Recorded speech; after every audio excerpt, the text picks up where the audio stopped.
Para aquellos que quieren mejorar su vida devocional, para los que necesitan ayuda espiritual, para todos los que desean un contacto diario con Dios, presentamos Radio Amanecer en Estudio, un alimento espiritual para tu alma. Con nosotros, el conductor de esta entrega, Pastor Juan Francisco Scroggins. Que las bendiciones del Dios Todopoderoso les acompañen. Gracias por estar con nosotros en esta hora. Bienvenidos a nuestro estudio. Hoy estaremos compartiendo con ustedes un tema de mucho interés. Ya habíamos dicho que este apartado sería muy interesante porque vamos a hablar acerca de un lenguaje que mayormente incluso lo utilizamos en oración. Señor, tú que habitas entre querubines y serafines. Y quiero decir que quizás no son oraciones aprendidas porque se oye muy bonito, pero a veces no entendemos muy bien cuál es el significado de los querubines. Ya explicamos el asunto de los serafines, que son ángeles que están allí en la presencia de Dios y que realizan una labor importante de alumbrar. Y ahora, en esta ocasión, vamos a detenernos para consultar la palabra de Dios al hablar acerca de los querubines. ¿Dónde encontramos en la Biblia el término de querubines y cuál es la función de estos que ya determinamos son ángeles, querubines, que en muchas ocasiones se identifican como protector? Sin embargo, más adelante pues estaremos dando algunos detalles mucho más avanzados sobre estos ángeles. Aquí en cabina está con nosotros el doctor Cristian Veras comentando las lecciones de cada día. Pastor, muchas bendiciones. Gracias, pastor. De igual manera, bendiciones para usted. Amén, gracias. Bendiciones para ustedes, amigos y hermanos que sintonizan Radio Amanecer, la voz de la esperanza a esta hora. Les invitamos para que en armonía con nuestro Salvador podamos ponernos en contacto con el cielo por medio de la oración. Dios y Padre, bendito Salvador y Rey del universo, en esta hora solo decimos gracias por permitirnos estar en pie en este día y por estudiar tu palabra. Oramos, agradecemos en el nombre de Jesús. Amén. Amén. Bueno, vamos a nuestro tema para este día. Vamos a hablar sobre los dos querubines. Pastor, la tradición religiosa habla acerca de los querubines para referirse a ángeles del cielo que forman parte de una jerarquía junto con los serafines y los tronos. De manera que ya en la lección pasada pues estábamos hablando acerca de los serafines y hoy en día estaremos hablando acerca de dos querubines, los dos querubines de manera específica. ¿A qué se está refiriendo la palabra de Dios cuando habla acerca de los querubines? Sí, pastor, muy importante la pregunta. Acuérdense que en la entrega pasada estuvimos hablando de serafines. Los serafines era un tipo de ángeles comisionados por Dios mismo para mensajes especiales, y pareciera ser que tenía que ver con el tema de la justificación. Solamente aparecen en el libro de Isaías y en el único lugar es el capítulo 6, los versículos 2 y 6. Sin embargo, ahora hablamos de querubines, y los querubines eran ángeles que estaban en la presencia misma de Dios. Como usted mencionó hace un rato, se llaman querubín protector, debido a que más tarde se hizo acopio de lo que es la grafía de ellos, tanto en la pared del santuario como en las cortinas y otros lugares. El origen del sustantivo querubín no es tan claro.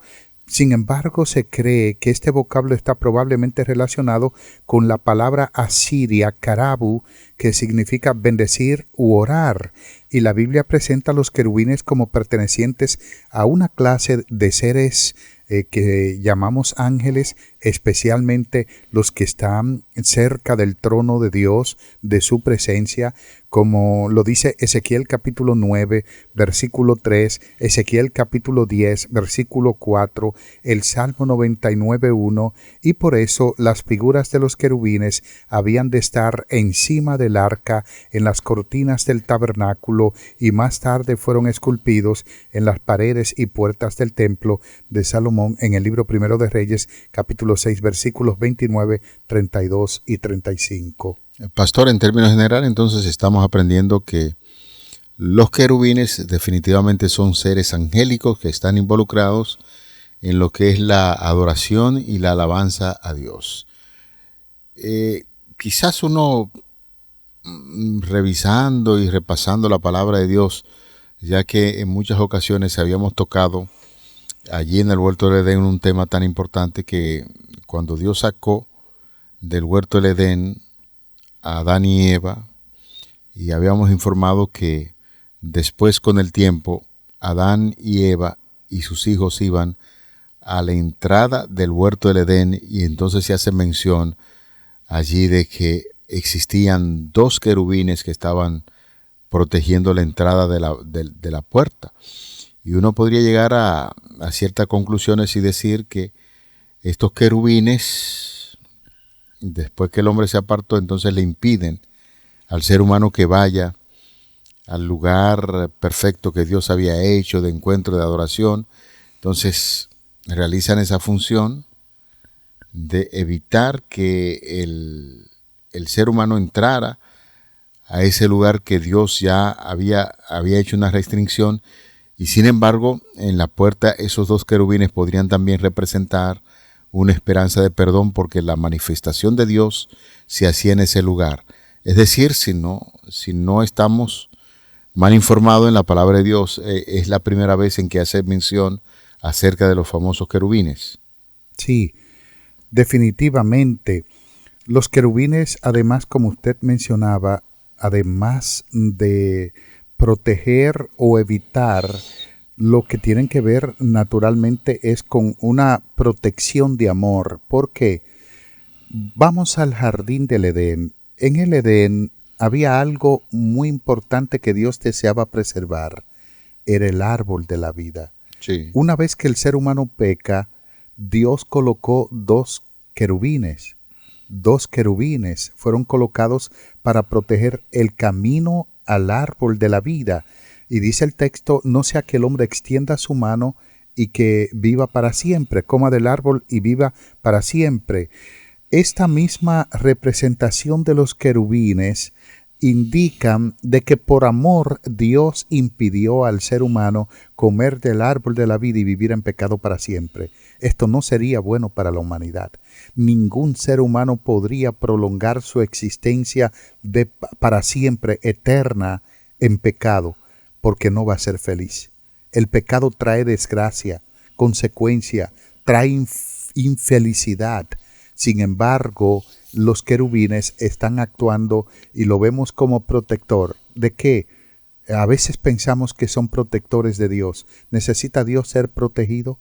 Es el soberano todopoderoso del universo, y lo que Dios hace precisamente a través de esos querubines es cubrir la tierra bajo su protección divina. Es importante destacar entonces cuando uno lee, por eso nosotros decíamos que en la Biblia se hace mención acerca de estos querubines por primera vez en el huerto del Edén, pero la misma palabra de Dios habla en el libro de Ezequiel que Luzbel, que ahora se conoce como Satanás y Diablo, en el cielo era un querubín, conforme a lo que dice el libro de Ezequiel en el capítulo 28, los versículos del 12 al 15. La función de Satanás allí, ¿cuál era? Lucifer tuvo funciones fascinantes en el cielo. Una de ellas era el músico principal del cielo, el jefe del coro celestial. Eso se ajusta a un querubín que está encargado de la alabanza a Dios. Por eso estaba en la presencia de Dios. Sí. Él era quien dirigía todo lo que tenía que ver con adoración. con alabanza, con la música, con la solemnidad de todos los ángeles que adoraban a Dios cuando lo veían sentado en su trono. Por eso, en esas visiones que aparecen donde hay querubines, en el caso de Isaías que hay serafines cuyo parecido es similar, hay todo un dechado de adoración y de santidad. Y es precisamente eso. Los querubines y el caso de Lucifer tenía que ver con el cuarto puesto en el cielo. Bueno, pastor, yo tengo un problema y no sé si estoy equivocado. Usted me dirá y me juzgarán nuestros oyentes. Porque yo pienso que Lucifer no tuvo el cuarto lugar en el cielo, sino el segundo. Estamos de acuerdo. ¿Usted está conmigo? Claro, porque Dios es un Dios triuno. Y entonces, en términos de poder, tú no puedes hacer ningún tipo de separación entre Dios el Padre, el Hijo y el Espíritu Santo, que en torno a funciones tú tienes que mirarlo como un solo. Y entonces el segundo puesto definitivamente lo ocupaba Luzbel. Muy diferente a lo que ocurrió con Nabonido. Tal vez los que no conozcan a Nabonido, que no está en la Biblia, fue el padre de Belsasar, que sí está en Daniel capítulo 5 y que se vuelve a hacer una mención de él en el capítulo 7 también. Ahora, pastor, podemos ver en el capítulo 5 algo fascinante. Belsasar, cuando ve la escritura en la pared, ofrece ¿qué lugar en el reino al que interprete la escritura? ¿Usted se acuerda, pastor? No, sí, claro que sí. Ofreció el tercer lugar. Uh-huh. ¿Por qué no ofreció el segundo? Porque él no era el rey. Su padre era el rey. Su reinado estaba sujeto a... Correcto, era un corregente de Nabonido, su padre. Claro que no sí. podía ofrecer el segundo porque era de él. Eso es así. Entonces ofrece el tercero.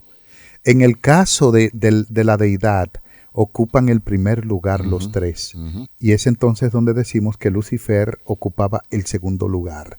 Era el jefe musical del cielo, era un querubín protector. La verdad que uno entiende, básicamente cuando escucha detalles como esto, entiende que todavía después de su expulsión del cielo, por la rebelión, todavía los grandes efectos se están sintiendo aquí en la tierra cuando estamos viviendo el gran conflicto, el conflicto de los cielos, como usted quiera llamarle, por la capacidad que tenía este ángel. Y más adelante pues nosotros podríamos hablar, pero la entrada del pecado en un ángel, en un querubín como Luzbel, no se puede explicar, De manera que todos estos detalles para que nosotros podamos entrar en ese contexto de lo que estamos hablando sobre los dos querubines. Tan pronto como nuestros primeros padres, pues ya hemos dicho, fueron expulsados allí del huerto del Edén, Dios ofreció la esperanza del Mesías. Por eso, pastor, decíamos que podemos mirar estos dos querubines que están allí desde la óptica siguiente.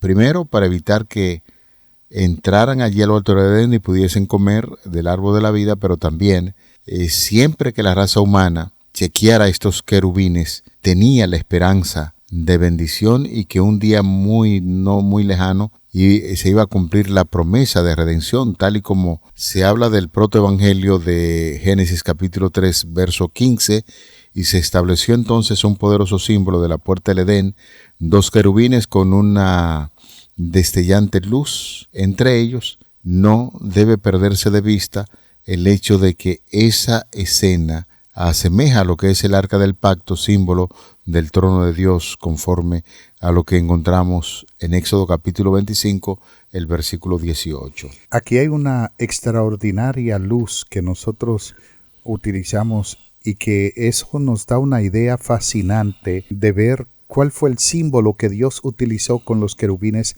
en el jardín del Edén. ¿Por qué? Y esta es una pregunta, bueno, pastor, como no tenemos a la audiencia aquí, no les puedo preguntar, le pregunto a usted, pastor, ¿cuál fue la causa por la que la humanidad cayó en pecado? ¿Hubo alguien detrás de eso? Definitivamente que sí.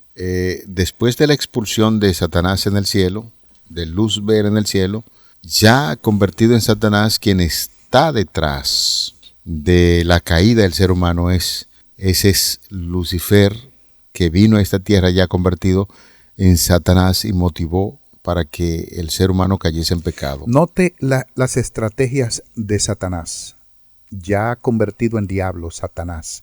Note eso. Adán y Eva habitan en el huerto del Edén. Dentro del huerto estaba el árbol de la vida. Satanás sabía que si él podía comer del árbol de la vida, prolongaría su rebelión para siempre. Entonces Dios coloca los querubines una vez que Adán y Eva pecaron, indicando de que el trono de Dios estaba allí. ¿Saben lo que está diciendo? El gobierno divino está por encima de cualquier gobierno en este mundo. Sí. Los querubines representan el trono de Dios, porque nos recuerdan el arca, ¿no? El arca representa el trono de Dios, su presencia, su gobierno. Entonces los querubines en el huerto del Edén están diciendo que a pesar de que Satanás influenció a Adán y a Eva, y estos pecaron igual que el mismo diablo, igual que Satanás o Lucifer, Dios sigue al control. Y que los designios de la humanidad, incluyendo lo que tenía que ver con la vida misma, no caería en manos de Satanás ni del hombre, sino que continuaba en manos de Dios. Esa representación de los querubines en el huerto del Edén están diciendo sencillamente que la vida siempre dependerá de Dios. La presencia de Dios está allí, es una presencia de esperanza. Seguro. A pesar de haber cometido el pecado, no lo deja solo. Tienen que pagar por la desobediencia. Es la consecuencia de lo que Pablo dice. No se engañe nadie. Dios no puede ser burlado. Todo lo que el hombre sembrará, eso también cosechará. Y como consecuencia de esto, los sacan del huerto del Edén, se colocan a estos querubines, pero estos querubines están diciendo a los seres humanos que hay esperanza, porque la presencia de Dios está allí. De hecho, cuando uno lee la lección ya de manera completa, se da cuenta que todo ese es el proceso que se sigue. O sea, hay desesperación por los seres humanos, con el asunto del pecado, la separación de Dios. Los serafines les recuerdan, ustedes cometieron pecado, pero también tiene un mensaje de esperanza. A pesar de que cometieron pecado, aquí está la presencia de Dios, y cuando ustedes vienen a traer su ofrenda de sacrificio a este altar, recuerden que lo están haciendo para perdón de los pecados también. Es cierto, pastor, lo he escuchado mencionar mucho el término esperanza en los querubines. Lo que sí tengo contra usted algo, y es que habló de que ustedes pueden venir y traer la ofrenda a la puerta. El deseo de Dios no era que la trajeran a la puerta, porque ellos vivían en el paraíso. Los querubines representan que un día nosotros volveremos al paraíso. Sí, eso es cierto. Y estoy tomando las palabras de mi compañero, que reiteradas veces ha dicho esperanza. Y eso es cierto. Los querubines no solamente representaban un castigo, un juicio, representaban esperanza. Un día nosotros volveremos a ese lugar. No es el momento, pero volveremos. Por eso Cristo dijo claramente que era necesario que Él se fuera, para después que se fuera y preparara el lugar, entonces venir a buscarnos. Noten la generosidad de Dios, la generosidad divina, que Cristo no va a mandar a un ángel a buscarnos. Él tiene la autoridad para hacernos que vayamos directamente a su presencia y Él esperarnos allá. Sin embargo, vendrá a escoltarnos, a darnos la bienvenida de entrada al reino de los cielos. Y esa es la esperanza. La esperanza es que de hecho representa el santuario, y por eso el Génesis es santuario en el Edén. La esperanza es que nosotros nos fuimos del paraíso, pero que Dios envió a Jesucristo para un día regresarnos allá. De hecho, pastor, hay una declaración de Ellen White que lo presenta de forma tan clara que no hay forma de uno dudar de lo que sucedió allí en el huerto del Edén y estos querubines que estaban allí. Es un glorioso recordativo del poder maravilloso de Dios, que pronto será restaurado al sitial que le corresponde. Entonces el paraíso perdido se transformará en el paraíso restaurado. El plan de Dios para la redención del ser humano quedará concluido. El Hijo del Hombre colocará sobre los justos la corona de la vida eterna, y ellos le sirven día y noche en su templo y que está sentado sobre el trono, extenderá su tabernáculo sobre ellos. Ya no tendrán hambre ni sed ni sol. Ya no tendrán hambre ni sed, y el sol no caerá más sobre ellos, ni calor alguno, porque el Cordero que está en medio del trono los pastoreará y los guiará a fuentes de aguas de vida, y Dios enjugará todas lágrimas de los ojos de ellos. Declaraciones como esta, que está fundamentada en el libro de Apocalipsis, capítulo 7, los versículos del 15 hasta el 17.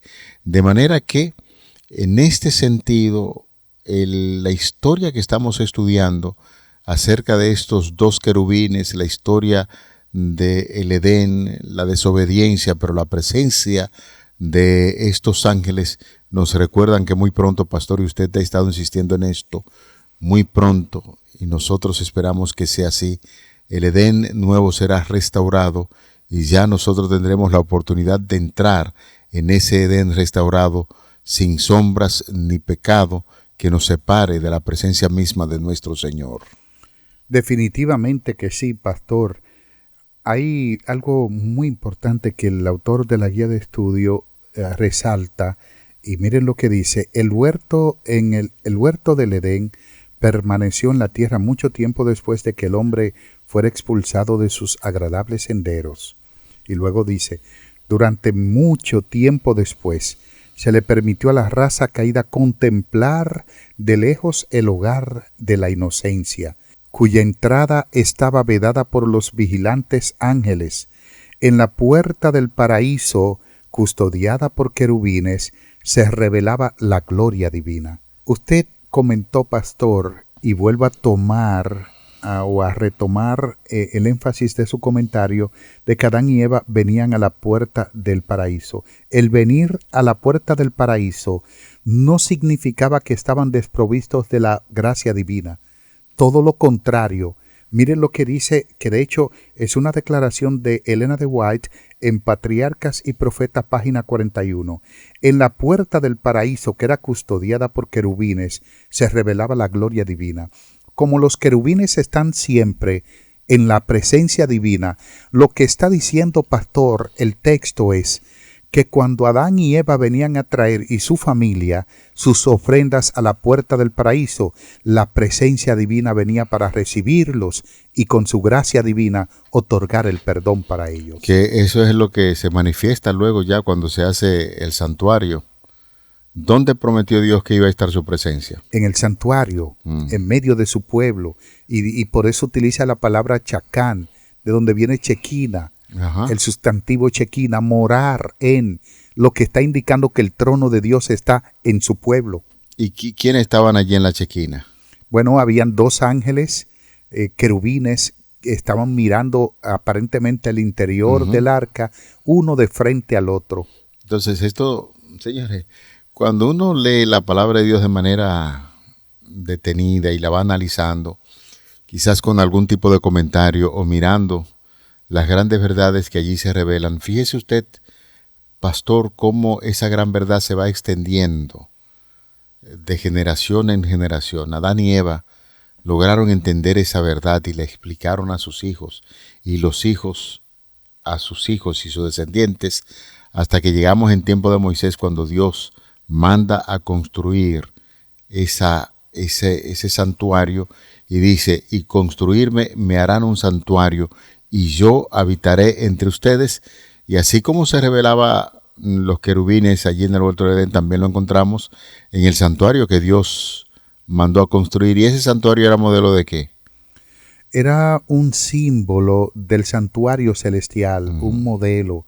La palabra tabnid, que significa diseño, está hablando del modelo que se le dio a Moisés allá en el monte, y que el santuario debía ser copiado de ese modelo. Por eso es que tantas personas y autores hablan de que en toda la Biblia se revela esa gran verdad, porque lo encontramos desde el libro de Génesis hasta concluir allá en el libro de Apocalipsis. La presencia de Dios manifiesta a los seres humanos para perdonar. Así es. Si los querubines representan el trono de Dios, ¿verdad, pastor? La Biblia asocia siempre a los querubines con la presencia de Dios. Primero de Crónicas, capítulo 13, versículo 6, Salmo 81, Isaías 37, 16. En particular, se está asociando con el trono de Dios, un lugar donde es proclamado su nombre. En tal sentido, los 24 ancianos que están ante el trono de Dios en Apocalipsis 4 y 5 lo alaban, reconocen su derecho a gobernar como creador de todas las cosas. Esto puede naturalmente ayudarnos, pastor, a entender la escena de la sala del trono de Dios, nuestro papel como pecadores perdonados en relación con nuestro Hacedor. ¿Por qué yo estoy aquí? ¿Por qué Dios me creó? Dios me creó por amor y no me creó como una marioneta. Nos creó para que podamos alabar su nombre, porque al hacerlo recibimos bendiciones en abundancia. De manera que me llama mucho la atención la forma en la que los querubines estaban en el arca, en el propiciatorio que usted me preguntó hace un momento. Estaban mirando hacia abajo. Pareciera ser si estaban mirando el interior del arca. De manera particular, pudiera verse ahí de que los querubines están adorando. Y es un ejemplo que nosotros debemos seguir cuando estamos en la presencia de Dios, lo que debemos hacer. Amén. Llegamos al final de nuestra entrega de Radio Amanecer en Estudio. En este día estuvimos tocando el tema Los dos querubines y ha sido de gran bendición. Y estamos seguros que esta lección ha sido de gran bendición para todos los creyentes que cada día se dan cita en nuestro espacio. Vamos a orar. Padre, te agradecemos de todo corazón por estas grandes verdades que el Espíritu Santo nos impresiona a buscar en las Sagradas Escrituras. Y no solamente queremos, Señor, recibir esa impresión, queremos poner en práctica lo que cada día aprendemos y que ese aprendizaje sea de bendición para las personas que nos rodean, porque estamos dispuestos, como Isaías, a proclamar tu gloria. Gracias, porque eres bueno y siempre tienes pendiente a tus hijos en materia de salvación. Te lo pedimos en el nombre de Jesús. Amén. Para aquellos que quieren mejorar su vida devocional, para los que necesitan ayuda espiritual, para todos los que desean un contacto diario con Dios, hemos presentado Radio Amanecer en Estudio, un alimento espiritual para tu alma.